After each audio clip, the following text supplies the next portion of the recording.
Donc aujourd'hui, je vais m'adresser essentiellement aux agrégatifs, et donc les collègues qui m'écouteront n'apprendront rien. Le titre « Kant et l'analogie entre individu et État » ou « Analogie entre paix civile et paix cosmopolitique ». La question rectrice qui va me servir de fil directeur est la suivante. Y a-t-il continuité ou discontinuité entre la paix intérieure, c'est-à-dire la paix civile, et la paix extérieure, qu'elle soit du reste internationale ou cosmopolitique? En effet, pour penser l'articulation des deux, voire des trois niveaux de la paix, et corrélativement des trois niveaux du droit, la référence à Kant semble incontournable. En effet, on distingue chez lui trois niveaux qui sont le droit civil, trois niveaux eu égard à la paix, sous-entendu.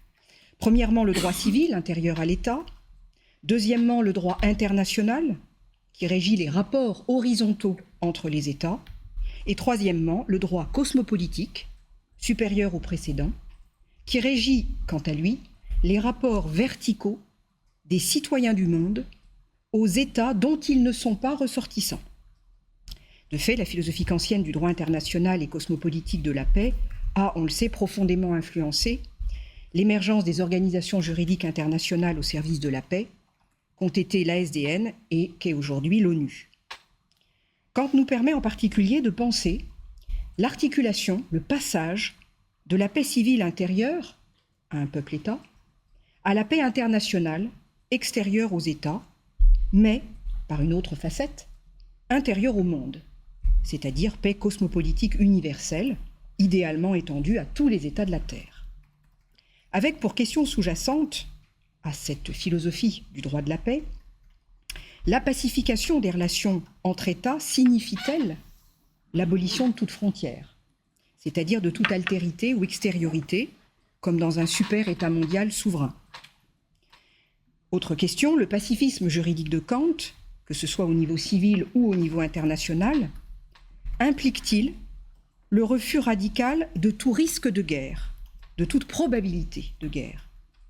Ou bien, et ce sera mon hypothèse, la paix kantienne doit-elle préserver en elle des éléments d'extériorité, d'altérité, comme condition même de son institution, voire de sa durée, de sa stabilité, de sa perpétuité?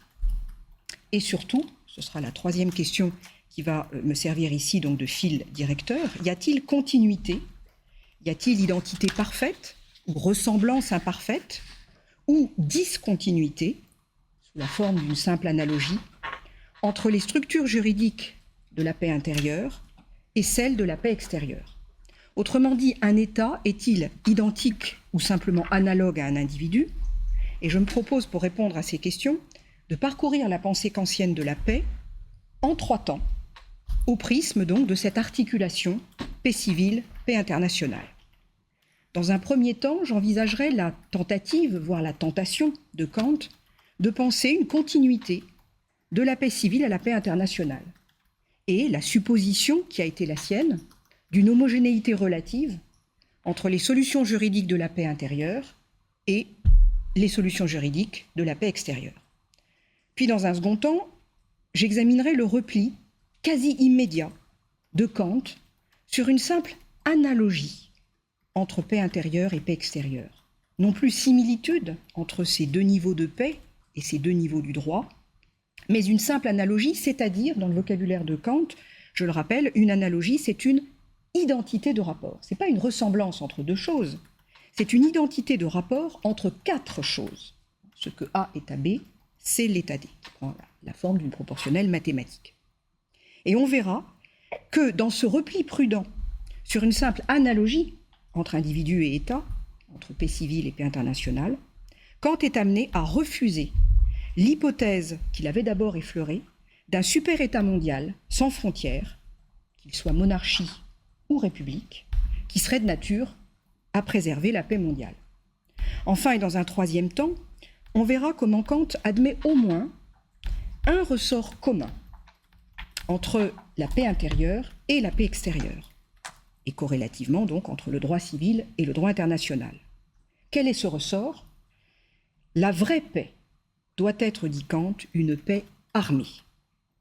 C'est-à-dire, elle doit consister dans la préparation incessante et vigilante de la guerre Et là, on s'acheminera vers une figure de Kant probablement moins connue, qui est Kant défenseur de la guerre, sous certaines conditions bien sûr, c'est-à-dire Kant théoricien d'un modèle mixte de paix perpétuelle en philosophie, comme paix armée de la raison avec elle-même, paix armée de la raison qui, loin d'être un calme plat ou une morne apathie, devra maintenir en elle, vive, la possibilité de la guerre. D'où mon premier temps, la tentation kantienne, de penser une continuité, homogénéité entre les solutions juridiques de la paix intérieure et de la paix extérieure. Face à la question, peut-on instituer la paix à l'intérieur des frontières d'un peuple-État selon les mêmes modalités juridiques, avec les mêmes contraintes, que la paix entre États? Kant envisage d'abord une première solution selon laquelle la paix civile, la paix intérieure, pourrait devenir internationale par un processus d'extériorisation, d'extension de soi, de transposition continue du même à l'autre, de l'intérieur à l'extérieur, définissant ainsi, au niveau de la paix cosmopolitique, une nouvelle intériorité géographique, plus étendue quantitativement, mais qui serait qualitativement homogène à l'identité géographique d'un État. Il fait alors comme si il n'y avait qu'une différence de degré, et non pas de nature, entre paix civile et paix internationale. La paix intérieure à l'État pourrait être transposée à l'international, selon les mêmes modalités juridiques. Un peuple-État en paix avec lui-même, c'est-à-dire dans lequel règne une paix civile, pourrait étendre la paix à ses voisins et donc conférer à la paix, devenue cosmopolitique, une nouvelle intériorité géographique plus large que la précédente. Toutefois, si cette première tentative conduit Kant à souligner une relative ressemblance morphologique, horizontale, entre la paix civile et la paix internationale, c'est-à-dire à penser une continuité, homogénéité des solutions juridiques de ces deux paix, ceci, on le verra, ne constituera pas sa thèse définitive. Alors, cette tentative, on la trouve où? Dans le texte bien connu de l'idée d'une histoire universelle au point de vue cosmopolitique. On est donc en 1784, et Kant montre, dans notamment la proposition 7, puisque c'est entre la proposition 6 et la proposition 7 que s'opère le mouvement de bascule de la paix intérieure vers la paix extérieure, dans cette proposition 7, Kant considère que nous sommes face à deux problèmes. Le problème de la paix civile, le problème de la paix internationale. Et il ajoute, ces deux problèmes doivent être résolus en même temps, de concert, et même, ils peuvent être résolus en grande part au moyen de la même solution, c'est-à-dire résolution similaire des deux problèmes, même si Kant est d'emblée conscient qu'il ne saurait y avoir d'identité totale entre ces deux niveaux de la paix et du droit. S'il postule une relative continuité des solutions juridiques, entre paix intérieure et paix extérieure, jamais il ne pose entre elles d'identité stricte, car les États, étant souverains, ne sauraient accepter de se subordonner à une autorité étatique supérieure à eux, à l'instar des individus qui, eux, passent volontiers de l'état de nature sauvage et guerrier à l'état de société civile en se soumettant à des lois publiques externes de contrainte. Si donc la continuité, l'homogénéité entre les structures de la paix intérieure et les structures de la paix extérieure ne sont que relatives, ces deux niveaux peuvent être néanmoins rapprochés, dit Kant, par plusieurs points. C'est du moins sa position en 84 dans l'idée d'une histoire universelle. Notamment, remarque Kant, dans les deux cas, paix intérieure et paix extérieure, le mal est similaire. Le mal, c'est l'état de nature guerrier, l'injustice, l'insécurité, la violence, les oppositions, les rivalités. Et le remède, qu'il soit un remède juridique ou un remède naturel, c'est-à-dire une ruse de la nature providentielle, est similaire, puisqu'il s'agit aux deux niveaux, pour la nature, en tant que sage providence, je parle ici de la nature avec un grand N, il s'agit pour la nature de mobiliser les mêmes antagonismes, l'insociabilité, en vue de la concorde, sociabilité. Alors je cite cette célèbre proposition 7 de l'IHU, « Le problème de l'établissement d'une constitution civile parfaite est lié au problème de l'établissement de relations régulières entre les États et ne peut pas être résolu indépendamment de ce dernier. La même insociabilité, Ungeselligkeit, qui contraignait les hommes à s'unir, est à son tour cause d'où il résulte que chaque communauté, dans les relations extérieures, c'est-à-dire dans ses rapports avec les autres États, jouit d'une liberté sans contrainte. Par suite, chaque État doit s'attendre à subir les mêmes maux, même solution. Chaque État doit s'attendre à subir les mêmes maux qui pesaient sur les hommes et qui les contraignaient à entrer dans un État civil régi par des lois. La nature, dit Kant, qu'on peut écrire ici avec un N majuscule, c'est la providence. La nature a donc utilisé, enfin la providence, je vais un peu vite, c'est un équivalent de ce que Leibniz appelait la providence. En tout cas, c'est une forme de sagesse qui oriente de façon téléologique l'histoire et le genre humain vers sa fin. La même associabilité, donc, qui contraignait les hommes à s'unir,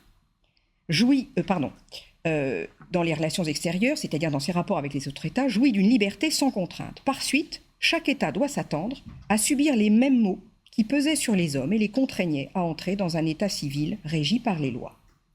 La nature a donc utilisé, une fois de plus, l'incompatibilité des hommes et même l'incompatibilité entre grandes sociétés et corps politiques comme un moyen pour forger, au sein de leur inévitable antagonisme, un état de calme et de sécurité. Ainsi, par le moyen des guerres, par le moyen des préparatifs excessifs et incessants en vue des guerres, et de la misère qui s'ensuit pour chaque État, même en temps de paix, la nature, dit Kant, dans ses tentatives d'abord imparfaites, puis finalement après bien des ruines, bien des naufrages, pousse les États à faire ce que la raison aurait aussi bien pu leur apprendre, sans qu'il leur en coûtât d'aussi tristes épreuves, c'est-à-dire à sortir de l'état anarchique de sauvagerie pour entrer dans une société des nations. Et il utilise ici pour la première fois le terme allemand de Völkerbund, qui veut dire littéralement binden, lié, un lien, une confédération, une alliance entre les peuples. Il ne parle pas ici encore d'alliance entre les États, mais entre les peuples. Et voilà en quels termes, dans les lignes suivantes, il décrit ce Völkerbund. Le Völkerbund devrait être, dit Kant, une grande société des nations. Et il utilise le terme latin foedus amphictionum, c'est-à-dire littéralement une fédération amphicyonique, en référence au modèle grec antique des amphicyonies, qui étaient des regroupements de cités qui avaient un but défensif, mais qui permettaient néanmoins aux cités de préserver leur indépendance.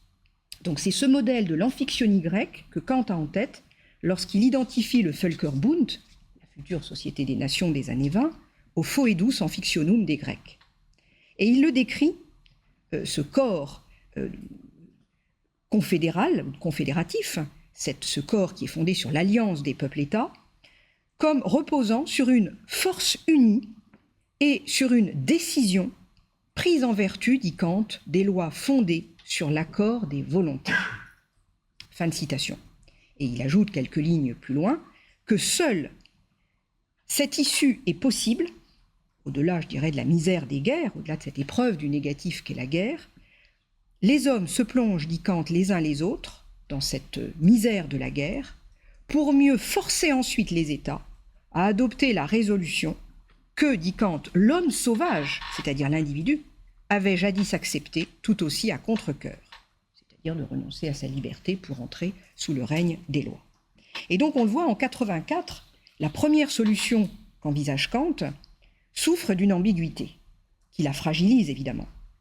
Ici, Kant semble associer, voire confondre, d'une part, la paix que je qualifierais de paix minimale, la paix par la Société des Nations, c'est-à-dire par une simple alliance confédérative entre peuples-États, qui préserve évidemment la souveraineté de chacun d'entre eux, sur le modèle de l'amphictyonie grecque, c'est-à-dire une simple juxtaposition au fond de peuples, partes extra partes, selon un modèle mécanique ou analytique.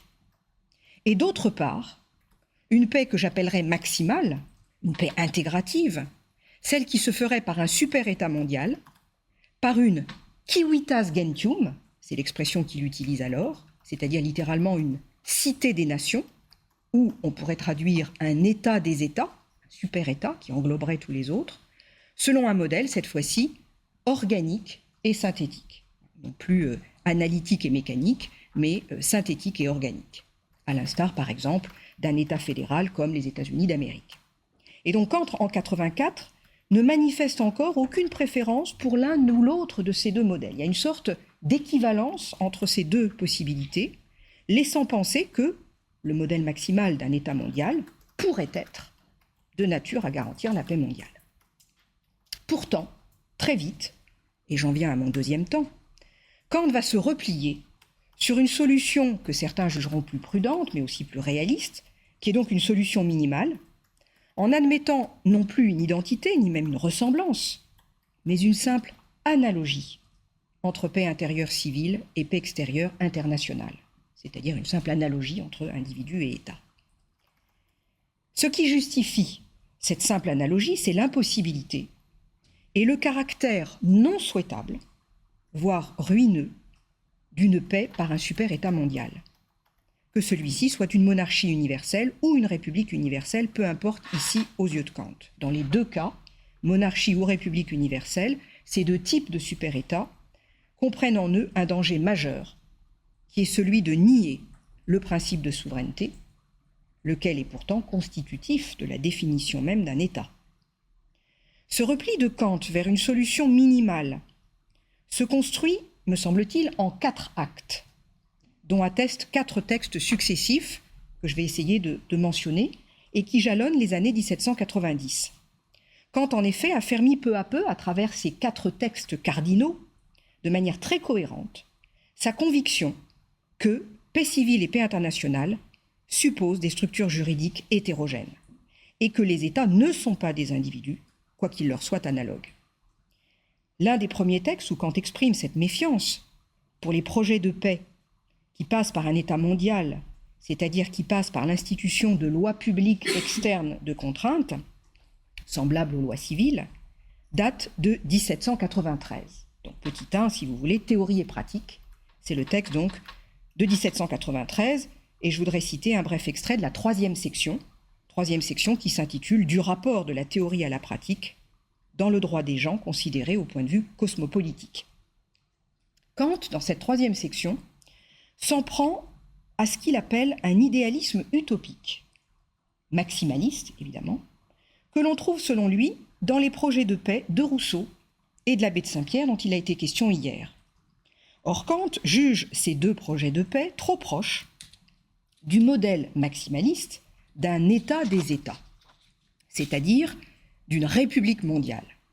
Bref, Rousseau et l'abbé de Saint-Pierre auraient indexé leur projet de paix sur le schème d'une paix civile, c'est-à-dire d'une paix classique fondée sur la subordination verticale des citoyens à la loi du souverain. Kant écrit, je le cite, donc c'est dans la troisième section de Théorie et pratique, « La misère, qui naît des guerres incessantes, dans lesquelles les États recherchent la soumission et l'abaissement des autres États, doit finalement les amener, même contre leur volonté, à en venir à une constitution cosmopolitique, Weltbürgerliche Verfassung.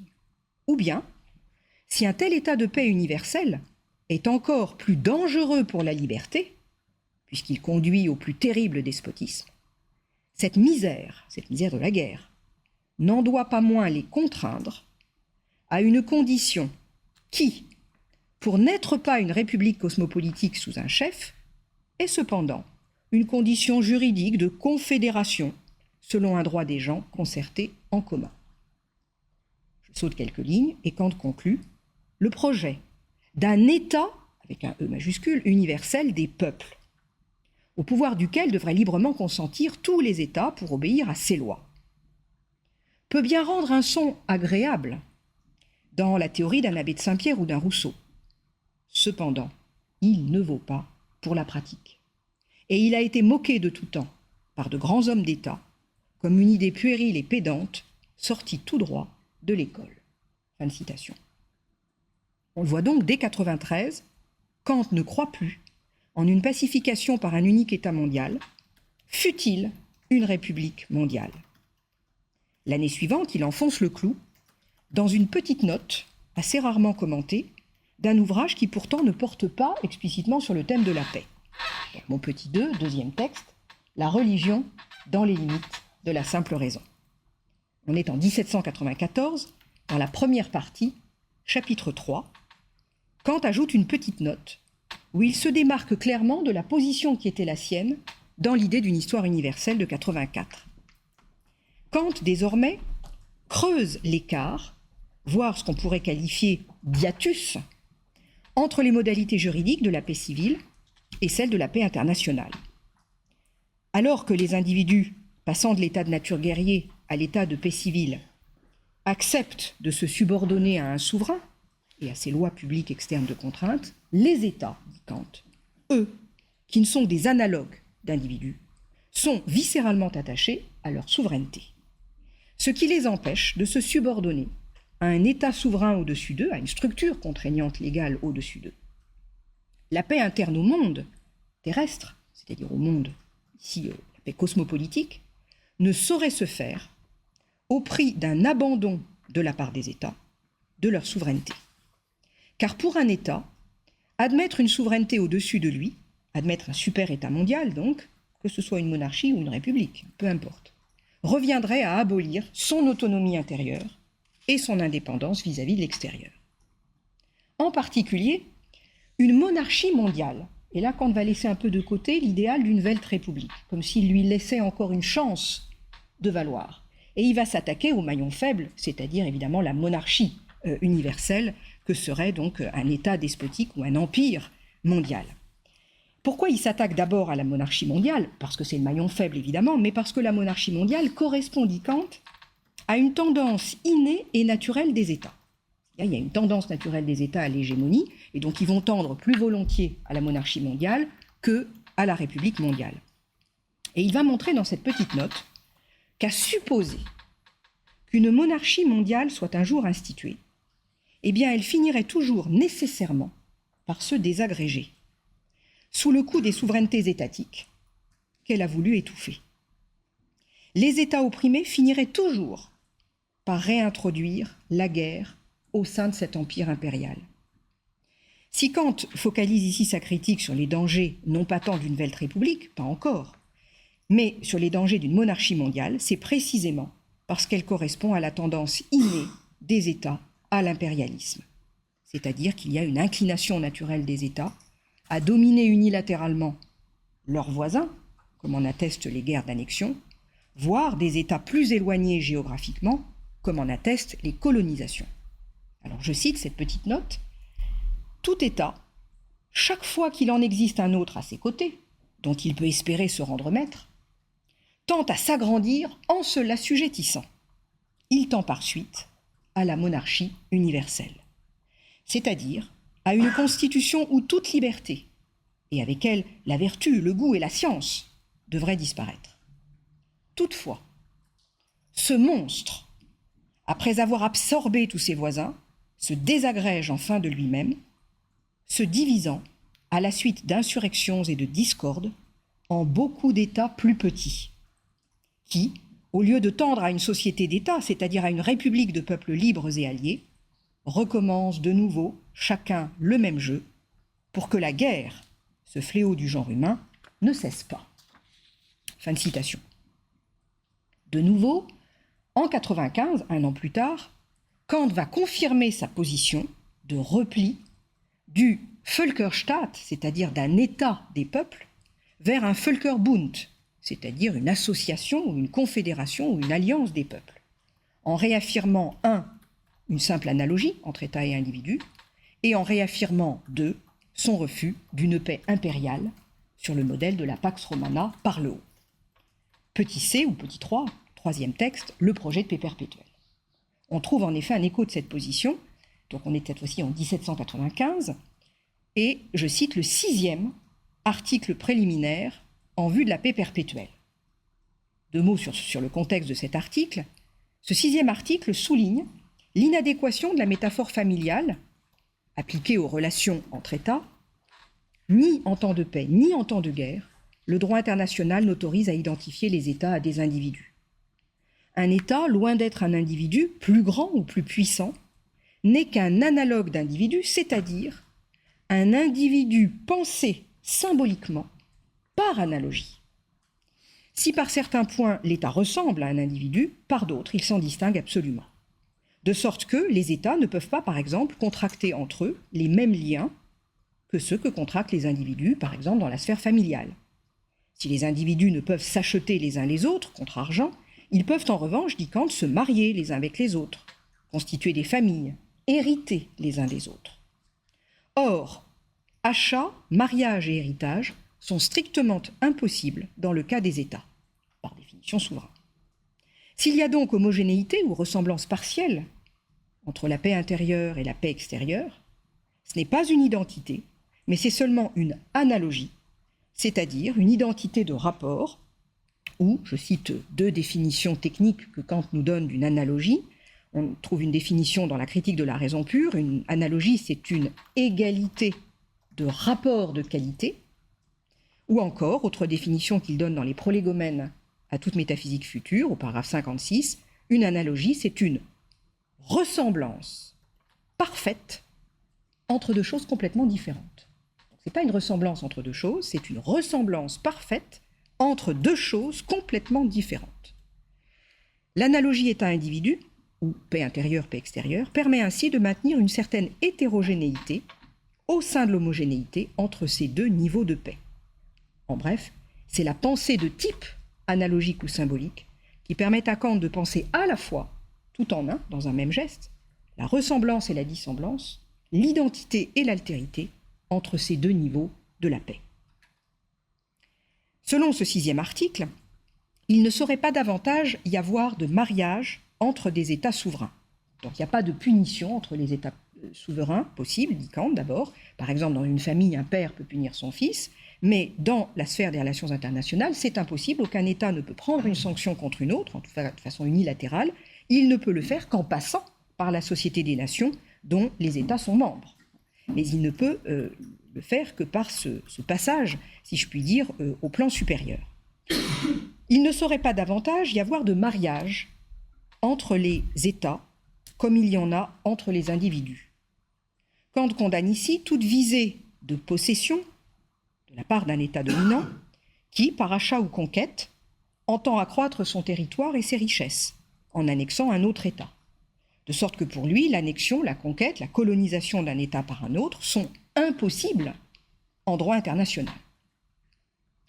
En 1797, Kant va revenir une dernière fois, ce sera ma 4e étape, non pas simplement sur le sens de son refus de la paix par un Völkerstaat, ou par une Weltrepublik, mais sur le lien qu'il voit entre cette solution maximale, qui est impossible et non souhaitable d'un super-État mondial, républicain, cette fois-ci, et il va se focaliser sur un maillon un peu plus solide, qui est celui de la Weltrepublik, et d'autre part la solution minimale qui a désormais sa faveur d'une simple société des nations, c'est-à-dire d'une alliance confédérative entre les États.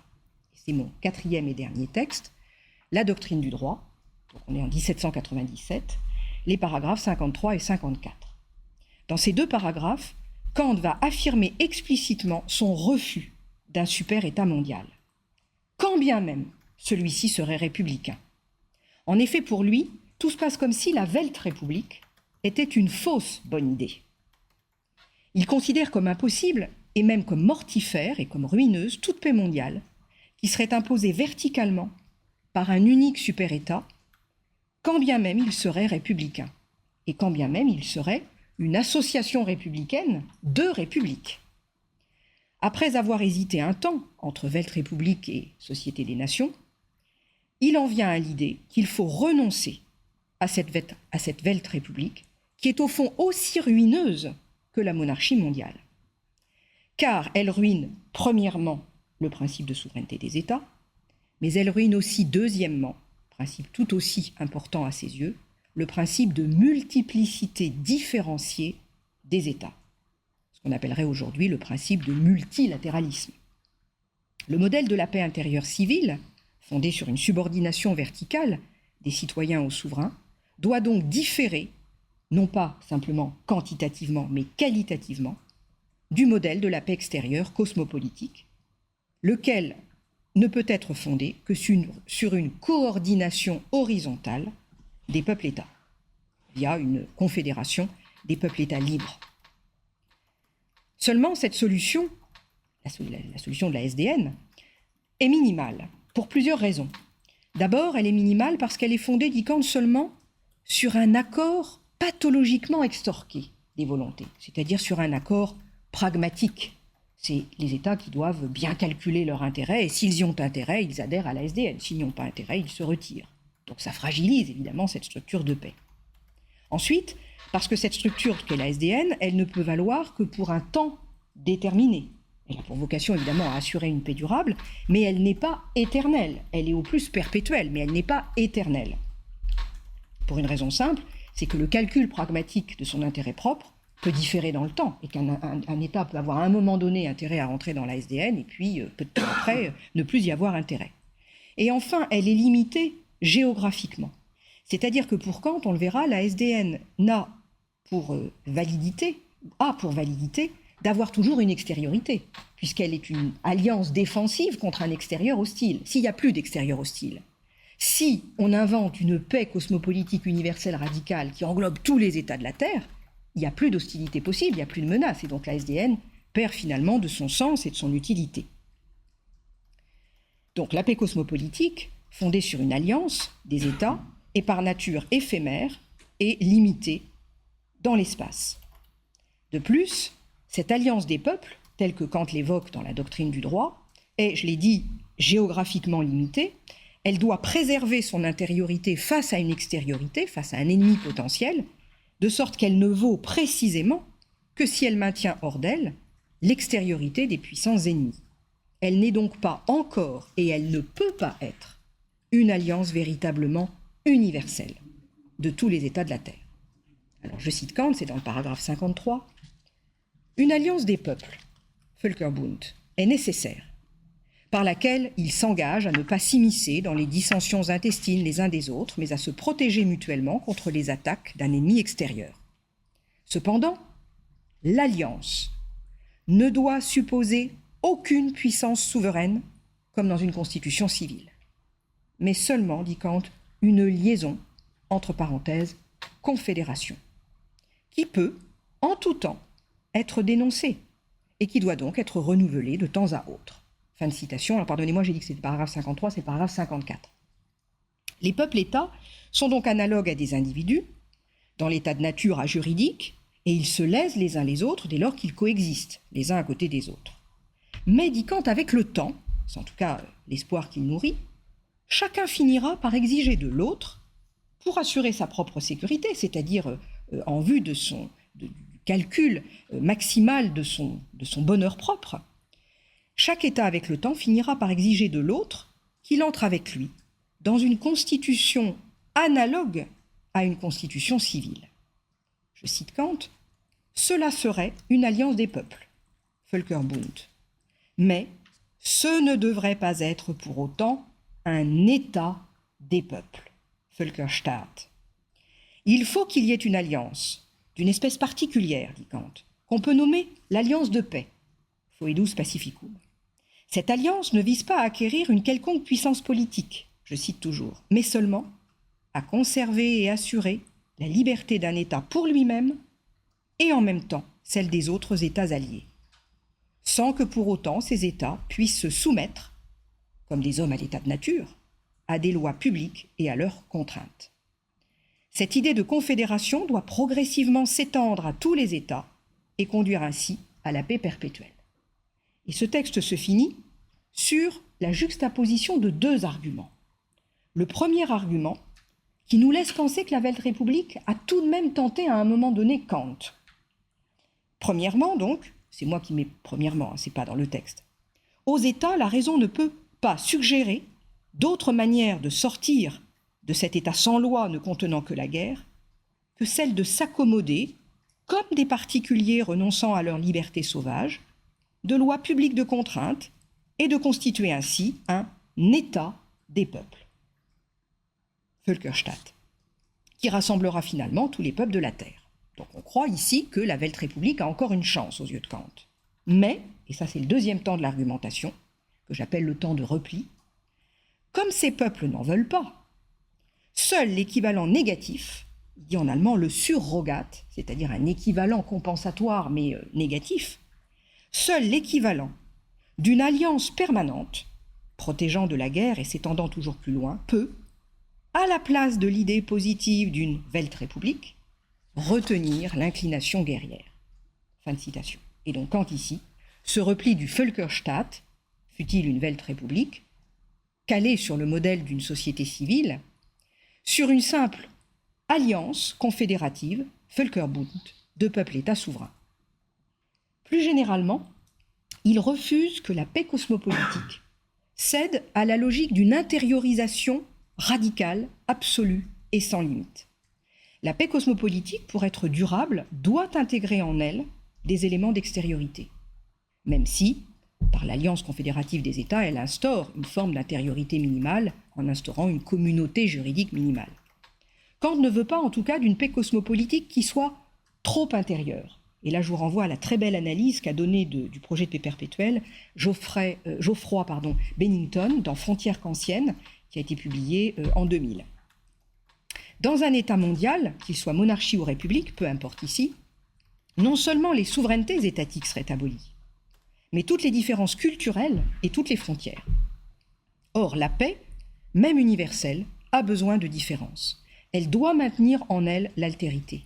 Elle doit se construire en respectant l'extériorité au moins métaphorique qu'est la différence, en respectant la souveraineté juridico-politique des États, mais encore, deuxièmement, la diversité culturelle des peuples.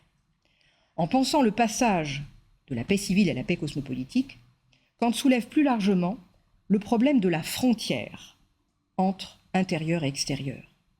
L'ambiguïté, peut-être même le paradoxe, de l'idée de paix cosmopolitique universelle est qu'elle ne devrait en droit n'avoir aucune limite, ni spatiale, ni temporelle, ni culturelle. Et pourtant, compte tenu de la souveraineté des États, compte tenu de la diversité culturelle des peuples, et compte tenu des nécessaires frontières géographiques qui délimitent les États, la paix cosmopolitique n'a de sens et de valeur que si elle préserve ses frontières, ses différences, son extériorité. En d'autres termes, un cosmopolitisme généralisé tomberait dans un universalisme vide, où le contenu même de l'idée cosmopolitique disparaîtrait. En d'autres termes, la cosmopolitisation, la généralisation, l'universalisation radicale, absolue et sans limite serait la mort du cosmopolitisme. L'abolition de toute frontière, de toute altérité ou différence, de toute extériorité, dans le processus même de pacification-intériorisation, signifierait la paix dans et par la mort des peuples et la mort de l'idée de paix, c'est-à-dire son échec définitif. Et donc, paradoxalement, il ne faut pas que le cosmopolitisme soit véritablement universel. Si l'on entend par là une paix radicalement intériorisante qui absorberait en elle toutes les frontières et qui dépasserait toutes les extériorités. Alors j'aurais aimé montrer dans un troisième temps, mais je vais vous faire grâce de ce troisième temps, qu'en réalité ce modèle d'une paix, 5 minutes, bon, alors je vous en donne juste 2 idées. Dans un troisième temps, j'aurais aimé montrer que la paix, loin d'être pure de toute guerre, doit se faire paix armée, c'est-à-dire paix vigilante, courageuse, à l'instar de la paix armée en philosophie. Kant voit en effet dans la paix armée des philosophes une paix vive, qui est la paix intérieure à la raison elle-même, mais qui préserve en elle, qui maintient en elle une certaine forme de conflit, une certaine forme de guerre. Et c'est ce que j'appelle le Kant moins connu, défenseur de la guerre sous certaines conditions. Alors il y a 2 grands textes, en tout cas 2 grandes séries de textes, où on trouve cette défense chez Kant d'une figure de la paix armée, d'abord en philosophie, donc ça sera petit 1, si vous voulez, la paix armée en philosophie, ou le modèle d'une paix armée en philosophie. On trouve cela essentiellement dans la critique de la raison pure. Alors je vous donne les chapitres et vous les lirez par vous-même. Il y a plusieurs chapitres qui reviennent sur cette idée que la paix en philosophie, notamment en philosophie critique, doit maintenir en elle le conflit, la tension, les antinomies de la raison. La raison ne peut être en paix avec elle-même, ne peut se réconcilier avec elle-même que si elle maintient vives en elle les antinomies. Alors il y a 4 chapitres qui tournent autour de ce thème et qui utilisent une métaphore assez originale qui est celle des jeux du cirque, où Kant dit finalement la raison critique, la raison philosophique telle qu'il la défend, est comme un spectateur assis en haut des gradins qui contemple dans l'arène le conflit sanglant des dogmatiques et des sceptiques, et qui y prend plaisir précisément parce que c'est un conflit qui est intérieur à elle-même, mais en même temps dont elle sait sur lequel elle sait prendre le recul et la distance nécessaires. Donc c'est un conflit à la fois qu'elle met à distance d'elle-même et qu'elle entretient en elle-même, dont elle a besoin finalement pour être dans cet état de paix vigilante. Alors c'est quoi la paix armée? Contre quoi faut-il s'armer en philosophie? Eh bien, dit Kant, contre tous les adversaires philosophes qu'il vise ici d'un seul et même geste, qu'il englobe dans une seule et même rubrique, c'est tous ceux qui commettent l'erreur gravissime de confondre les phénomènes et les nous-mêmes. En gros, la philosophie doit être en guerre permanente, en guerre ou en paix armée, contre ceux qui confondent les phénomènes et les nous-mêmes. Et pour ce faire, elle doit entretenir en elle le conflit des quatre antinomies, comme un feu, si vous voulez, dont elle a besoin pour lutter contre ses adversaires. Alors, les 4 chapitres de la critique de la raison pure auxquels vous pouvez vous référer sur cette paix armée en philosophie, qui est, me semble-t-il, le paradigme qui inspire Kant en matière de droit de la paix, c'est le chapitre d'abord qui s'intitule « De l'intérêt de la raison dans ce conflit avec elle-même ». Donc elle a non seulement une jouissance de ce conflit intérieur, mais elle y tire un intérêt pour la paix, pour sa propre pacification et réconciliation. Le deuxième chapitre, c'est la discipline de la raison pure eu égard à son usage polémique, donc la manière dont la raison peut là encore se réapproprier ce polémos des contraires, que sont les thèses dogmatiques et les antithèses empirico-sceptiques. Le troisième chapitre, c'est la décision critique du conflit cosmologique de la raison avec elle-même. Et le dernier chapitre, qui envisage la chose de manière un peu plus allusive, c'est évidemment l'histoire de la raison pure. Et vous trouvez un deuxième texte qui va dans le même sens, qui est un texte tardif de 1797, dont le titre est fort long, « Annonce de la prochaine conclusion d'un traité de paix perpétuelle en philosophie ». Vous voyez que Kant s'est intéressé tout autant, je dirais de façon imbriquée, à la paix civile, à la paix internationale, à la paix cosmopolitique et à la paix en philosophie. Définit sa propre philosophie, comme une philosophie de la paix. Alors dans ce texte de 1796, il va revenir sur l'idée qu'on doit se réveiller du molle oreiller du dogmatisme et qu'on doit préférer la guerre, ou en tout cas la paix armée, et que la philosophie doit être constamment en guerre contre ses ennemis. Je cite juste cette conclusion de l'annonce de 1796, la philosophie, qui est un état armé permanent contre ceux qui prennent les phénomènes pour des choses en soi. État armé qui, de ce fait, va de pair avec l'activité incessante de la raison, ouvre la perspective d'une paix perpétuelle entre les philosophes. Paix qui présente au surplus l'avantage, dit Kant, de maintenir constamment en éveil les facultés du sujet, menacé d'un semblant de danger, tout en favorisant, grâce à la philosophie, le dessein de la nature, qui est d'animer continuellement le sujet et de le préserver du sommeil de la mort. Fin de citation. Et deuxième série de textes où on retrouve comme en écho ce modèle d'inspiration qui est la paix armée en philosophie, on retrouve cela appliqué à l'histoire humaine dans au moins 3 textes. Le texte d'abord des conjectures sur les débuts de l'histoire humaine de 1786, où Kant va de nouveau montrer que la nature, avec un grand N, qui sait mieux que l'homme ce dont il a besoin, doit travailler à favoriser chez lui la guerre, le travail, l'effort, car il n'y a de progrès et d'histoire que si on s'arrache à la mollesse d'une paix qui serait la paix des bergers d'Arcadie ou la paix d'un âge d'or primitif. Le deuxième texte dans lequel vous trouvez certainement le plus bel éloge que Kant fasse de la guerre, et il dit même de la sublimité de la guerre, c'est la critique de la faculté de juger, 1790, et en particulier le paragraphe 28. Je conclurai juste sur ce paragraphe 28, dont je voudrais vous citer 4 lignes. Je cite Kant, « Lorsqu'elle est conduite avec ordre et dans le respect sacré des droits civils, la guerre elle-même est en quelque manière sublime. » Il est dans le contexte, évidemment, de sa réflexion esthétique sur le sublime.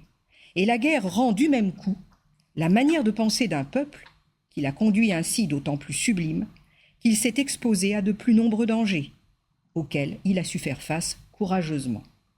En revanche, et très curieusement, sous la plume de Kant, ici, on trouve une critique de la paix trop longtemps prolongée. En revanche, une trop longue paix fait régner le simple esprit mercantile, et avec lui l'égoïsme bas, la lâcheté, la veulerie. La paix, sous-entendu trop longtemps prolongée, la paix bourgeoise, la paix des marchands, avilit la manière de penser du peuple. Fin de citation. Je conclurai donc en 2 points. Premier point, chez Kant, paix civile et paix cosmopolitique, bien qu'analogues, comme sont analogues individus et États, ne s'accommodent pas des mêmes modalités juridiques. On ne peut passer de façon continue de l'une à l'autre, comme si elles étaient homogènes, et appliquer au plan international ce qui fonctionne au niveau civil, de sorte que, faute de pouvoir réaliser la paix par la solution maximale d'un Völkerstaat Weltrepublik, qui recèlerait les mêmes dangers au fond qu'une monarchie universelle despotique, Kant, suivant en cela l'attachement naturel des États pour leur souveraineté, prône en réalité une solution de repli, qu'on pourra qualifier de prudente, de minimale ou de fade, mais qui est plus aisément réalisable et moins nocive. C'est la solution d'une simple alliance confédérative d'États souverains, de peuples libres, géographiquement et culturellement différenciés, c'est-à-dire qui ont des pratiques culturelles, des langues et notamment des religions différentes. Et second point de conclusion, la paix, qu'elle soit civile ou cosmopolitique, s'inspire chez Kant du processus de pacification de la raison à l'œuvre en philosophie, et plus précisément en métaphysique, c'est-à-dire d'une paix perpétuelle intérieure à la rationalité, d'un repos, certes stable et définitif, de la raison, qui dit Kant se sédentarise sur des savoirs fixes, mais qui est aussi et surtout une paix armée, une paix vive, toujours à faire, un effort et un travail de réconciliation indéfini avec soi-même, c'est-à-dire une paix qui se nourrit de la guerre que la raison critique mène contre ses adversaires, et guerre que ses adversaires se livrent entre eux, si on songe au combat des dogmatiques contre les sceptiques. C'est en effet, me semble-t-il, ce modèle d'une paix philosophique armée, intériorisant la guerre, qui sous-tend, au fond, la pensée juridique kantienne de la paix, civile comme cosmopolitique. Dans ces 3 domaines, la paix doit être armée, c'est-à-dire intérioriser, s'approprier, en la maîtrisant, une certaine forme de guerre, c'est-à-dire d'extériorité et d'altérité.